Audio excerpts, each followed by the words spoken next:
Bonjour à tous, donc tous les chemins mènent à vous et toujours à Villefranche-du-Périgord au sud de la Dordogne. Villefranche-du-Périgord est surnommé le pays du châtaignier et je me trouve justement au milieu d'une châtaigneraie, le domaine de Rapatel, qui est géré par un couple, Isabelle et Tanguy, que je vais rejoindre. Bonjour à vous deux. Bonjour. Bonjour. Alors pour commencer, un peu de leçon de choses, expliquez-moi quelle est la différence entre le marron et la châtaigne. Donc le marron est peut-être le fruit du marronnier. Donc là, je vous ai mis du coup une bogue de châtaigne pour que vous puissiez voir la différence. Donc la châtaigne a des picots très rapprochés, tandis que la bogue du marronnier, elle va avoir des picots très, très disparates. La peau est lisse et c'est plutôt vert. Voilà. Et ensuite, il faut surtout pas manger le fruit du marronnier, puisque ce fruit est toxique. Mais néanmoins, dans le commerce, on trouve crème de marron, marron séché. C'est quoi alors ces marrons-là? Alors c'est le fruit du châtaignier, mais qui a été hybridé en fait par l'homme pour des facilités de transformation à l'industrie. D'accord, voilà. Donc c'est pour ça qu'il y a une petite confusion. Alors en ce moment, c'est la récolte des châtaignes. Ça a commencé à mi-septembre. Expliquez-moi, Tanguy, de quelle manière ça se passe? Est-ce que c'est à la main? Est-ce qu'il faut secouer les arbres? Non, plus du tout. Alors, on le fait plus à la main, on le fait avec des machines qui récoltent donc la châtaigne et on ne secoue pas l'arbre parce que l'arbre il est fragile. On ne le fait pas comme le noyer par exemple.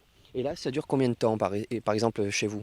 Là, on tend vers la fin, donc on a commencé mi-septembre comme vous disiez, et encore une bonne quinzaine de jours pour ramasser la châtaigne, je pense. Alors Alexandra, est-ce que tu peux remonter ta caméra? Parce que là, on va parler de ce qu'on fait ensuite de ces châtaignes une fois ramassées. Regardez, je vais enlever ça.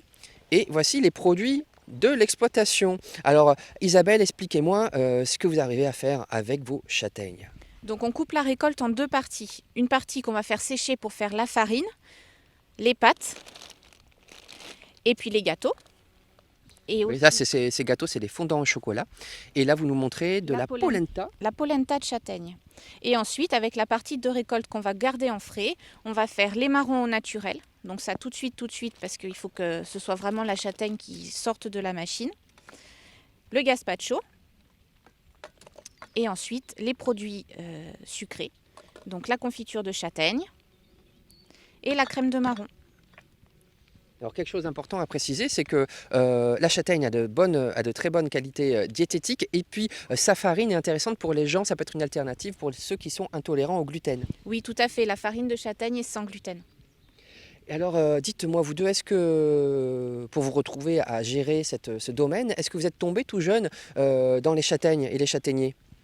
Non, pas du tout. C'est vraiment une reconversion totale pour nous deux, parce que c'était pas du tout notre métier auparavant. Qu'est-ce que vous faisiez?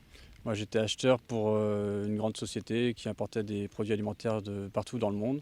Et ma femme était responsable d'une enseigne de bricolage pour 13 départements et 65 magasins. Alors est-ce que vous êtes contente de ce changement de vie? Oui, ravi.